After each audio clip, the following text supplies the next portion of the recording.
나는 지방의 작은 마을에서 자랐다. 우리 마을은 인구가 적고 조용했으며 그래서 더욱 이상한 이야기들이 많았다. 그중 하나는 마을 외곽에 위치한 오래된 숲에 대한 이야기였다. 사람들은 그 숲을 속삭이는 숲이라 불렀다. 이유는 간단했다. 깊은 숲 속에서는 한밤중에 사람의 목소리로 들리는 이상한 소리가 자주 들려왔기 때문이었다. 어릴 적 나는 그 이야기를 그저 어른들이 아이들을 겁주기 위해 만들어낸 이야기라고 생각했다. 하지만 어느 날 나와 내 친구들은 그 숲으로 모험을 떠나기로 했다. 우리 중 한 명인 지호가 매번 속삭이는 숲 이야기를 들을 때마다 우리를 부추겼기 때문이다. 우리는 호기롭게 숲으로 향했다. 낮에는 그리 무서울 게 없었다. 숲은 고요했고 새들이 지저귀는 소리와 바람에 나뭇잎이 스치는 소리가 들릴 뿐이었다. 하지만 해가 천천히 지고 어둠이 깔리기 시작하자 우리는 점점 불안해지기 시작했다. 고작 이 정도였어? 뭐가 무섭다는 건지 이해 못하겠어. 지호는 여전히 호기를 부렸다. 그러나 시간은 점점 지나 우리는 어느새 숲 깊숙이 들어와 있었다. 이제는 돌아가야 할 때라고 생각했지만 문제는 우리 모두 길을 잃고 말았다는 것이었다. 어둠 속에서 방향 감각을 잃고 서로 다른 부분을 찾기 시작했을 때 갑작스레 주변이 이상할 정도로 조용해졌다. 그때 누군가가 우리를 부르는 듯한 목소리가 들려왔다. 처음에는 지호가 장난치는 줄 알았다. 지호, 그만 장난쳐. 나는 소리쳤다. 그러나 지호는 그 순간 나와 눈을 마주치고 있었다. 그러니 그 목소리는 우리 중 누구도 아닌 것이 분명했다. 들었어? 다른 친구인 민수도 당황한 듯 속삭였다. 우리 모두 그 자리에서 얼어붙었다. 목소리는 점점 더 가까워졌다. 목소리는 정확히 알아들을 수 없었지만 분명히 우리를 부르고 있었다. 여기로, 이쪽이야. 우리는 겁에 질려 그 자리에서 움직이지 못했다. 그리고 드디어 목소리의 실체감 모습을 드러냈다. 어둠 속에서 희미한 빛을 내며 형체가 없는 것이 유령처럼 부유했다. 그것은 사람의 모습 같았지만 분명 인간은 아니었다. 도망칠 길이 없다고 느껴진 순간 지호가 갑자기 용기를 내어 외쳤다. 우리 여기 왜 온 거야? 돌아가자. 그 순간 공기가 무겁게 짓누르는 느낌과 함께 주위에 모든 소리가 멈췄다. 그리고 갑자기 어디선가 부는 강한 바람이 우리를 휩쓸었다. 정신이 혼미해질 정도의 압박감이 지나고 우리는 다시 정신을 차렸다. 그러나 놀랍게도 우리가 서 있는 곳은 또다시 처음 들어선 숲의 입구였다. 마치 아무 일도 없었다는 듯 시간은 되돌아가 있었고 하늘은 여전히 젖을 들이우고 있었다. 우리는 믿을 수 없는 혼란과 공포에 빠져 마을로 도망쳤다. 그날 이후로 우리는 속삭이는 숲에 대해 그 누구에게도 말하지 않았다. 단지 알 수 없는 존재가 우리를 지켜보고 있다는 사실만 깨달았을 뿐이었다. 시간이 지나고 나서야 우리는 그저 혼자서 그 숲을 방문한 적이 없던 것이 다행이라는 것을 깨달았다.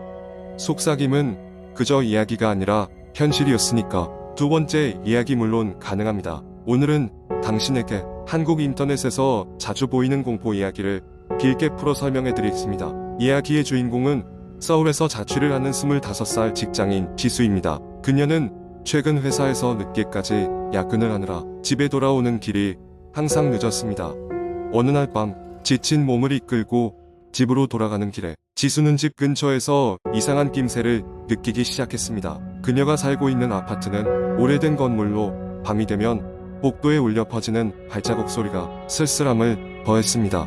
지수는 엘리베이터가 없는 5층 건물에 4층에 살고 있었기 때문에 매일 같이 계단을 이용해야 했습니다. 그날도 피곤한 몸을 이끌고 천천히 계단을 올라가는 중이었습니다. 그런데 3층 중간쯤 올라갔을 때 위층에서 발자국 소리가 들려왔습니다.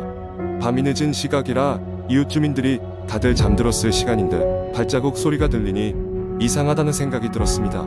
발소리는 점점 가까워졌고 마치 누군가 고의로 그녀의 존재를 의식하고 있는 것처럼 일정한 간격을 두고 따라오는 것 같았습니다. 불길한 예감에 그녀는 걸음을 멈추고 숨을 죽였습니다. 위층에서 내려오는 발자국 소리가 더 이상 들리지 않았습니다. 마치 그녀가 걸음을 멈춘 것을 알고 있는 듯 말입니다.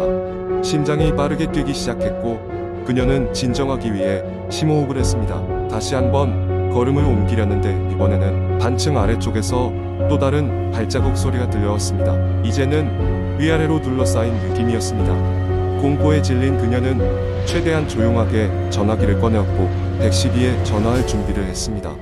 그때 위층에서 낮게 웃음소리가 들려왔습니다. 도망갈 수 있을 것 같아 나는 속삭임이었습니다. 공포감에 빠르게 주변을 둘러보던 그녀는 복도 창문을 발견했습니다. 그녀가 사는 곳은 4층 주변에는 나무가 있어 창문을 통해 나가는 것이 불가능해 보이지는 않았습니다. 결국 지수는 창문 쪽으로 달려가서 힘겹게 창문을 열고 밖으로 빠져나갔습니다.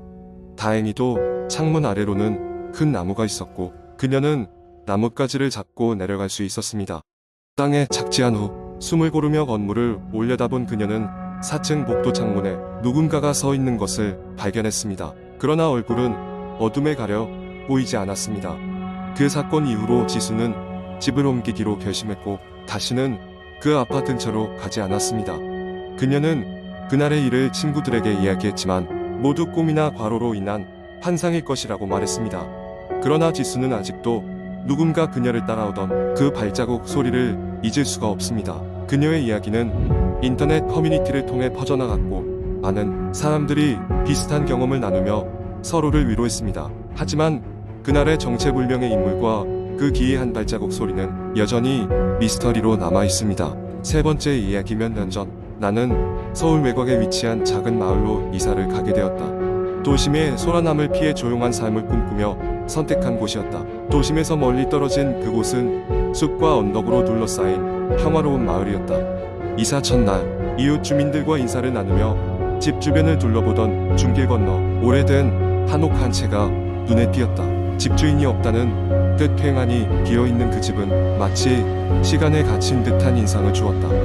어느 날 저녁 나는 집 안정리를 마치고 창밖을 내다보다가 그 한옥에 불이 켜져 있는 것을 발견했다. 의아한 마음에 바라보고 있는데 마치 누군가의 그림자가 문을 통해 스쳐 지나가는 듯했다. 누가 사는 집이구나 싶어 신경 쓰지 않기로 했다. 며칠이 지나고 마을 주민들과 자연스럽게 친해지게 되었다. 어느 날 저녁 마을 어른들과 함께 저녁 식사를 하던 중 한옥 이야기가 나왔다. 그 집에 누가 사는 거예요? 내가 물었다. 그러자 어르신 한 분이 낯빛을 조금 바꾸며 말씀하셨다. 그 집은 비어있어. 낡아서 위험하기도 하지. 나는 그날 본 것을 이야기했지만 모두들 가능하지 않다고 고개를 저었다. 아마 착각했을 거야. 아무도 살지 않은 지 오래됐어.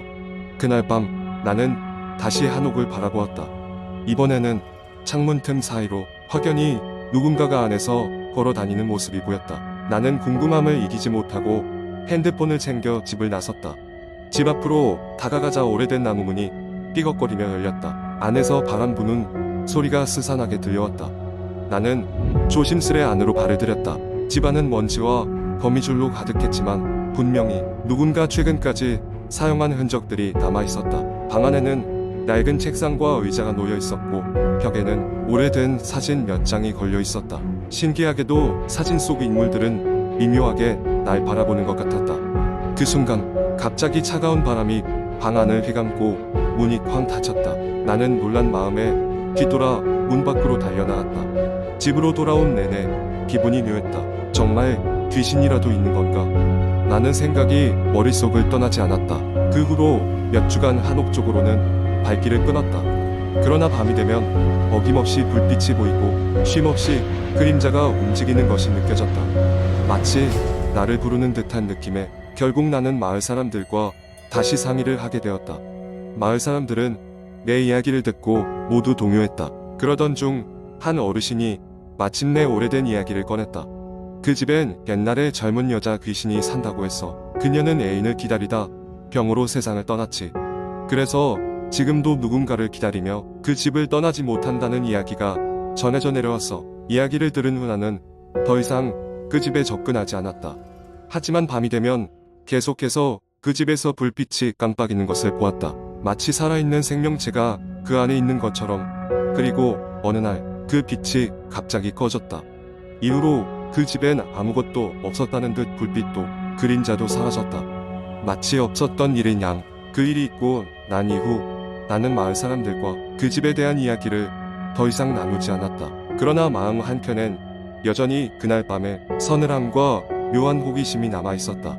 그리고 아주 가끔 밤하늘을 올려다보면 그 집의 창문에 반짝이는 무언가가 여전히 나를 보고 있는 듯한 착각이 들기도 했다.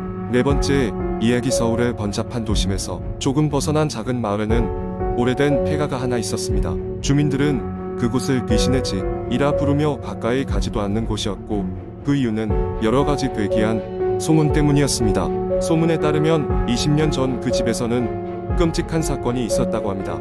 가족 전체가 피살된 채로 발견되었는데 범인은 잡히지 않았고 사건은 미제로 남았습니다.